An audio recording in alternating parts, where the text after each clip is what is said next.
My cat won't stop meowing at night in my dead dad's house. I have exhausted all my avenues and I don't know where else to turn, so here I am. I'm concerned about someone close to me whom I love so very much. Her name is Maya and she's my best friend. She also happens to be a cat. She's the only creature in this world that I care about, even more than I care about myself. She's my only companion in this large, empty, dusty house that I moved into 2 weeks ago. I am writing this now to recall those past 2 weeks, just in case something bad happens to us, or when something bad happens to us. About a month ago, February 18th, my father died.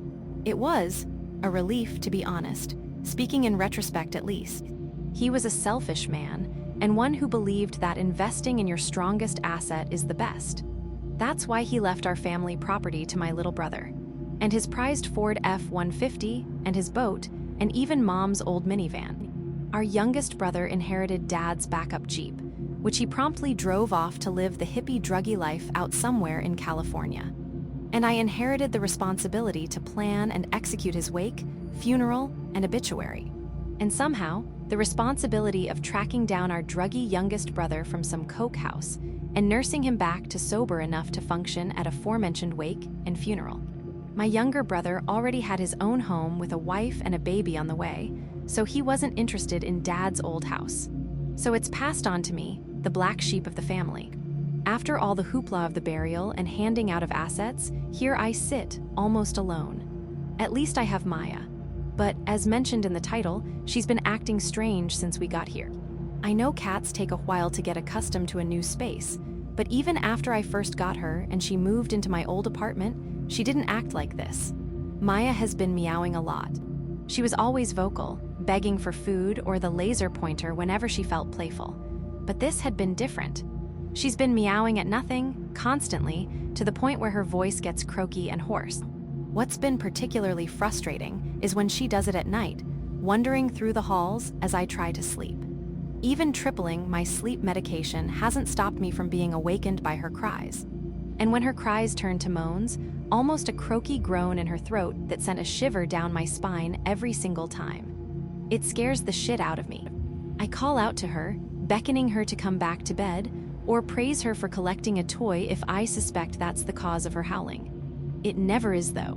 When I felt brave one night to get out of bed and seek her out, I find her sitting, staring straight up at the ceiling. When I call out her name, she turns to me, eyes glinting in the light in that animalistic way. She just stares, doesn't move, even as I become and call. Her stance mimics a statue until she slowly, eerily turns her stare back up to the ceiling. My heart pounds in my chest, and I slink back to bed, closing the door behind me to keep her out for the night. It felt cruel, especially hearing her scratching at the door accompanied by those chilling yells through the empty halls. I've kept my door open at night since then, despite my fear that night. I consulted with my best friend, Marie, about it as she visited. She's owned cats all her life, currently housing for herself in her home with a husband and son whom I sometimes babysit.